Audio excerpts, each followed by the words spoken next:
A special thank you to each of our subscribers who make this channel possible. Here's today's story. In a highly anticipated meeting set to take place on August 18th, Ukrainian President Volodymyr Zelensky is scheduled to meet with U.S. President Donald Trump at the White House.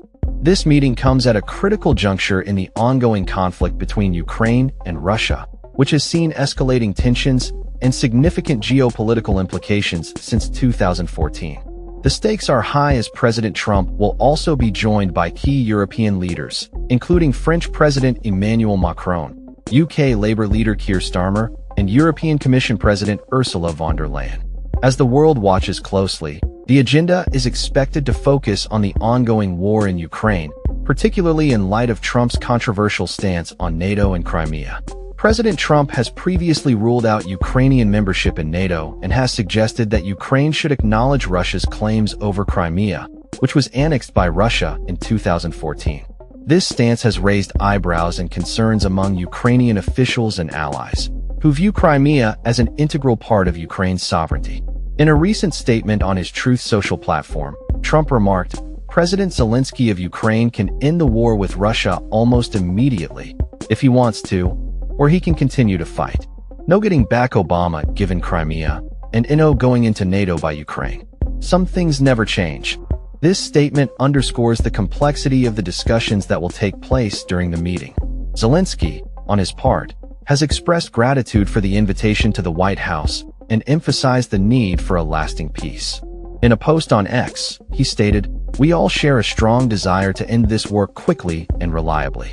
And peace must be lasting.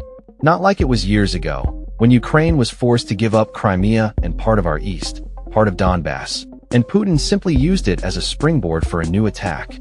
Of course, Crimea should not have been given up then, just as Ukrainians did not give up Kiev, Odessa, or Kharkiv after 2022.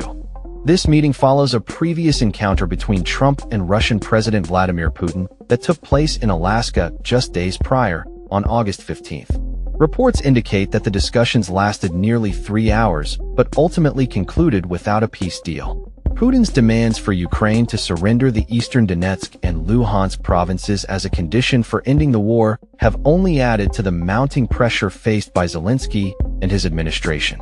As the meeting approaches, analysts and political commentators are debating the potential outcomes. Will Zelensky be able to secure a commitment from Trump and European leaders for more robust support against Russian aggression? Or will the meeting merely reinforce existing divisions and lead to further complications in the peace process?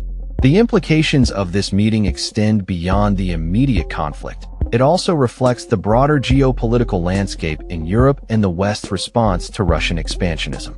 The outcome could influence not only Ukraine's future, but also the strategic calculations of other nations facing similar threats.